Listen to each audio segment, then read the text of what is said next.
Hey guys, and welcome back. I'm Seiben here for the Aether Hub, and today I want to go a little into my personal opinions on some MTG Vorthos stuff. Remember, this type of video is often just off the cuff and purely based off my own thoughts and feelings. Everyone's welcome to their own opinion, of course, on the matter, and I encourage all comments to be verbalized and discussed in the comment section below.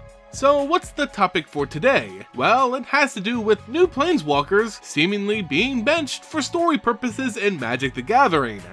Now, everyone watching this already knows I'm a huge Vorthos nut, but that I've also had issues with some story choices made by Wizards of the Coast in the past. It's their story, and I'm certainly no writer, but that doesn't stop me from having some complaints about it as well.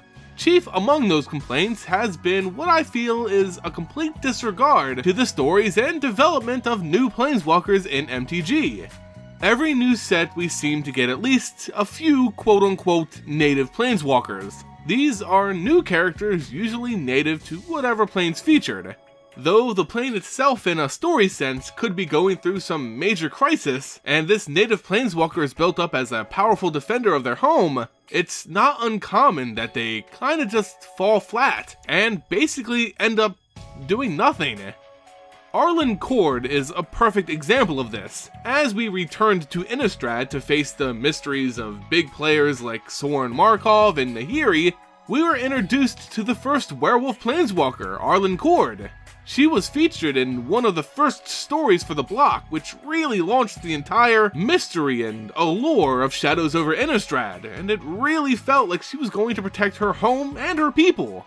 Article after article came afterwards with no mention of this titanic figure of the werewolves on Innistrad. Their champion seemed really uninterested in protecting them, apparently.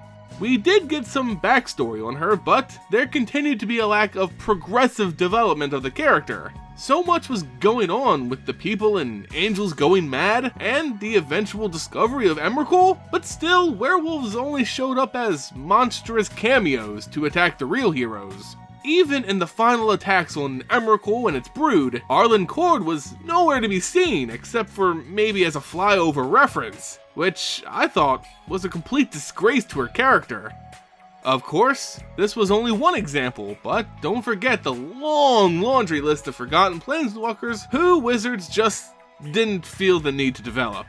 It seems this way of thinking continues even into Kaladesh and Aether Revolt, as we're introduced to two new Planeswalkers, Dovin Baan and Saheeli. Now, Dovin Baan was influential to the story as he really kicked it all off. He was the one who sought out the Gatewatch, which triggered Chandra's eloping, yada yada. He played the role of a bureaucratic Planeswalker, a member of the Consulate who only wanted order to return to Kaladesh. Of course, he feels the best way to maintain this order is through the rule of Tezzeret, who he apparently suspected of being a Planeswalker. Yeah, there's a little disconnect there, but regardless, it was clear what his motives were.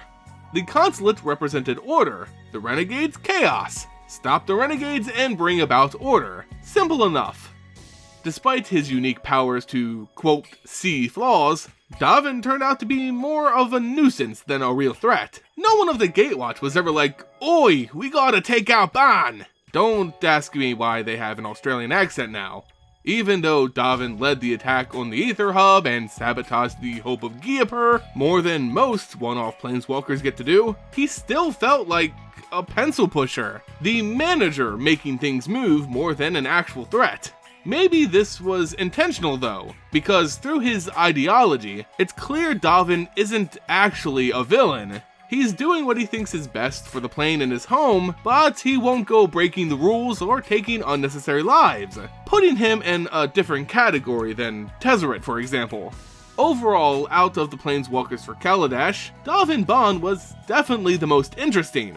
Hell, to me, he was even more enjoyable than some of the Gatewatch. Even doing more in some cases. Jace.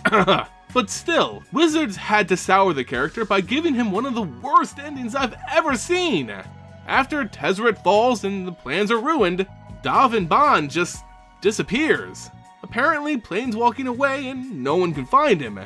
He probably fears for his life with the Renegades winning, but still, his personality up to this point had been in service to Kaladesh, and no one would certainly accuse him of the crimes on the level of Tezzeret.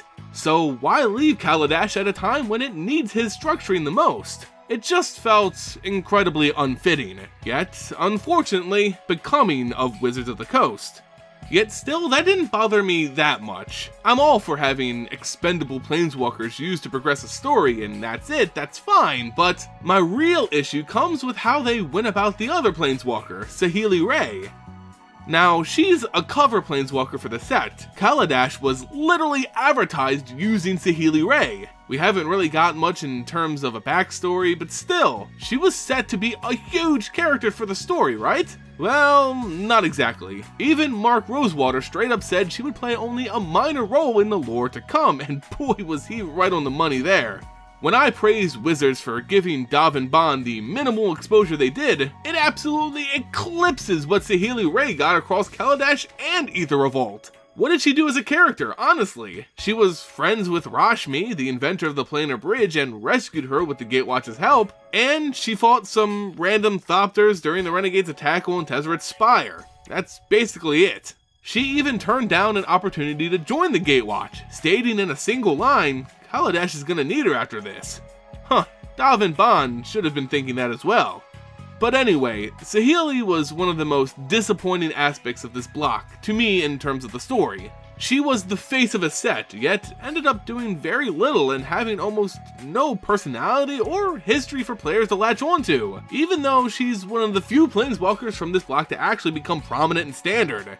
Which I'm kinda under the impression was by design, just to throw her a bone. In my opinion, I think Wizards of the Coast has a really poor track record of elevating and developing new characters, while spending way too much time on those they've already established.